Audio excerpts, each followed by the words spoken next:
So, as I say, welcome to what's, I think, our 16th forum. If you've been to a few or even just followed what we're doing, you'll have seen that we've stuck fairly closely, actually, over the last couple of years to, first of all, exploration in general and geophysics in particular, with a kind of smattering or lashing of digital technology thrown in. And today we're sort of venturing into the production business a little bit. And in fact, in May, we're taking what for me as a geoscientist is a particularly dangerous step, is entering the drilling engineers regime. And anybody who's worked for a major oil company will know that the drillers are by far the most frightening group that exists. Particularly with geoscientists, they think geoscientists, in particular geologists, are all people with pointy heads and strange shoes and long hair. If we make any mistakes in these new ventures, please, at least today, be kind to us, even though the drillers may not be in a couple of months' time. So I thought I'd structure this a little bit differently rather than showing a whole bunch of slides, and I just want to try some questions to begin with. Maybe it demonstrates that this is a bit of a learning process for me. So, first question is, who in the room believes in peak oil? And by that, let me be specific before you put your hands up. It'd be good to see hands, but specifically that almost certainly in this decade. I mean, obviously oil is going to run out one day, and the sort of smart-assed academic answer is, if you ask the wrong question, then you can put your hand up and say, well, in 250 years it's bound to run out. But who in this decade believes that we'll reach an all-time oil production peak and things will then be on the slide thereafter? So just so who believes that? So what's that, third of you? Third of the audience? Okay. All right, second question then. Well, your time limit is... Yeah. There is a peak, but this... Yeah, clearly. But no, I'm trying to, if you read the peak, there are more websites talking about peak oil than there are about intelligent subjects. You have to distinguish between peak in production, peak in production, or peak in available resource. No, peak in production. In production, but that's an equilibrium between supply-demand, and that's dictated by legal issues in certain countries and environmental issues. Yeah, and we'll get there. Yeah, we'll get there. We'll get there. You see, as I said, I'm inclined to make mistakes to begin with. So here's my next question. Then, and it kind of begins to speak to what you're talking about. Of all the oil that's been discovered in the world to date, what percentage has been produced? Do you think? Just a question. And, just to give you a clue, I won't embarrass anybody who thinks it's 90%. Who thinks more than half, more than 50% of what we've discovered has been produced today? Can I ask a question? Conventional oil? No, I'm talking about any sort of oil. Can I ask a question? Yeah, go ahead. Go ahead. This is not as easy as I thought it was going to be. Particularly the two gentlemen at the front are going to give me a hard time. Are you referring to all oil, including resources, or to the high EROI, say 100 EROI oil sources, like Spindletop? I'm talking about any oil that's ever been discovered anywhere at any time, even since 1860. So stuff that takes 2 barrels of oil to get one out of the ground, you'd still count that? Yeah, no, I am talking about production in the sense of, if you just think about what's been discovered, I can see this is shale oil. all this stuff, anything you care to name. Let's talk about conventional oil. I tell you what, exploration and being pointy-headed and wearing strange shoes is much easier than so I'm talking about any oil that's been discovered anywhere. Yeah? So, sensu, whatever. You're talking about storage? Yeah. I'm talking about oil in place. Yes, yeah, that's good. Good. 10%. No, no. You see, you've ruined it. I just give up. Okay. No, I wanted to ask the question. All right, the answer's 10%. Jeez, whiz. Okay, the answer's 10%. So, of all discoveries ever made in oil, slightly less than 10% has been produced today. So, we still believe in peak oil, yeah? Okay, what's the next question is, you look at all that oil and talk about fields that are currently in production, and that can be North Slope, shale oil field somewhere in the northeastern United States that was put on stream last year. It can be in the North Sea, it can be Samatloa in Russia, any field producing oil that's on or has been on production. What's the global average recovery factor today?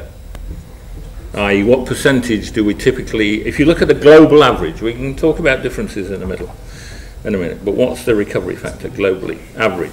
Years back it was estimated at 30-35 by Shell. Yeah, not the right answer. I'm pleased to say, let me try this. Who thinks it's more than 50% as a global average? Okay. Who thinks it's less than 10% as a global average? This is produced oil. Yeah. Who thinks it's, I might be giving something away by precision here. Who thinks it's around 22%? Okay, so the answer is global average is 22%.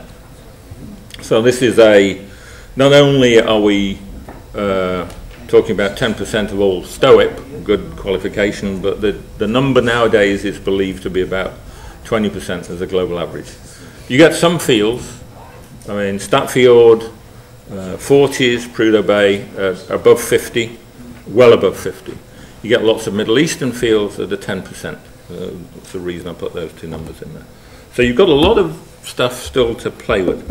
Okay, so I've learned something from that, which is don't do question and answer sessions because they don't work. But let's try something else where I'll tell you the numbers rather than ask you to guess at them. The average recovery factor in Norwegian fields at the moment is 45%. The government the Norwegian government, Ministry of Petroleum and Energy, has a target of 50%. Roughly how many billion barrels do you think extra that would produce? Roughly. You got the number in your head? Yes, sir. Are you asking a question or are you telling me the answer? This is all a subterfuge actually to wait for the first speaker to arrive. Yes. Well, the central issue is not the quantity return reserves that are produced, but the EROI at which those are returned, the energy return on energy invested. Do you have figures for that? I think our final speaker might have. Yeah? Thank you. Which is why I invite Bernstein along, because they tend to know things like that. But again, I can only recite back to you what's published. The number is sort of 4 billion barrels or so. Yeah. If you look at CO2 injection history, largely in the United States, and translate that into what sort of recovery factor improvement you could get in the UK, which the guys up at Durham University have done, because they're interested in CO2 storage and utilisation. They reckon you would get an increase in technical recovery from about somewhere between 4 and 12%. So that's, again, range, but 3 to 8 billion barrels of additional oil in the North Sea. And I agree there are all sorts of questions about economics particularly. But 3 to 8 billion barrels is somewhere between 60 and 160 times the size of the latest discovery in the North Sea that everybody got excited about, which is Catcher. So there's an order of magnitude, at least 2 orders of magnitude, perhaps, difference in what you could get that way. Sorry, what was the difference in the production levels if they managed to get it from 45 to 50% in Norwegian waters? 4 billion barrels. No production. Recovery factor. Yeah. Okay. And the final one is go back to the 22% of global average recovery factor. Supposing that, I'm just trying to assemble evidence which says, you can see big impact of enhanced oil recovery in the States through actually not mainly, but a lot of use of CO2. You can see Norway setting itself targets of a 5% improvement in recovery.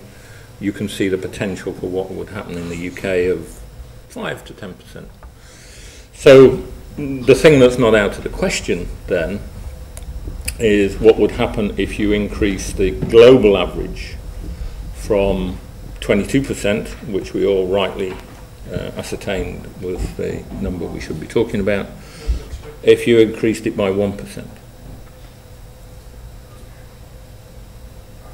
And there you get 80 billion barrels, which is what in today's 3 years consumption, something like that.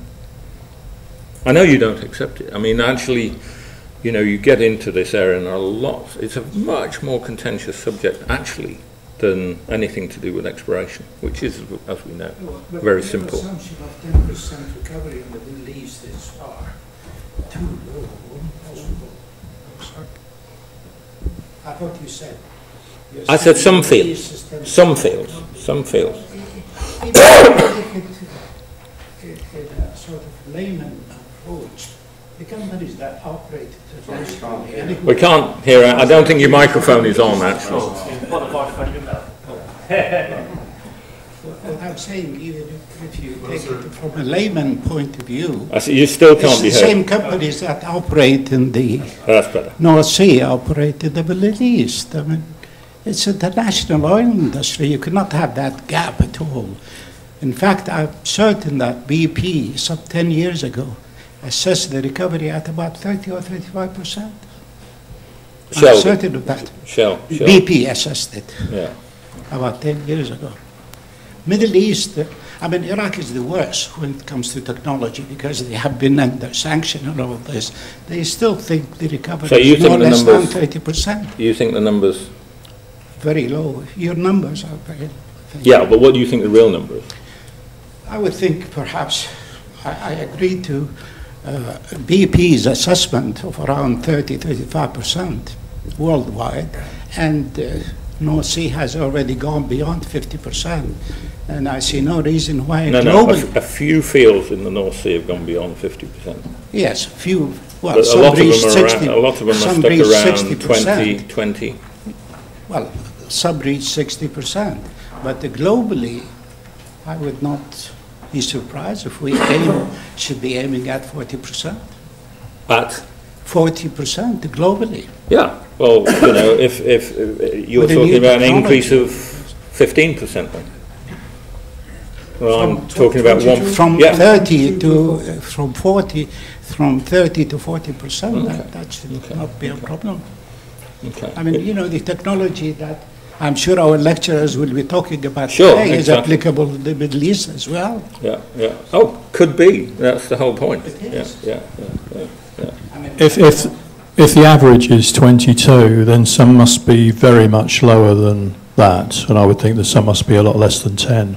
But then they wouldn't have been fully produced yet. Yeah. No, that's right. David, do you have a number in your head?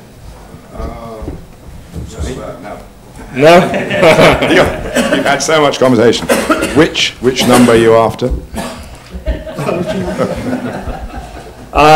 It's certainly true what the gentleman in front is saying, that Shell and BP both concluded in the early part of this decade that the global average recovery factor was in the 30s to 40s. Right. There's a lot of people who would say that was wrong and it was over-optimistic in comparison with the Middle Eastern fields, and that's why the average number is dragged into the mid-20s. Right. So I would have thought it was higher, certainly when we looked at Abu Dhabi and Kuwait, which we did look at technically. The figures were above 30% for the recovery.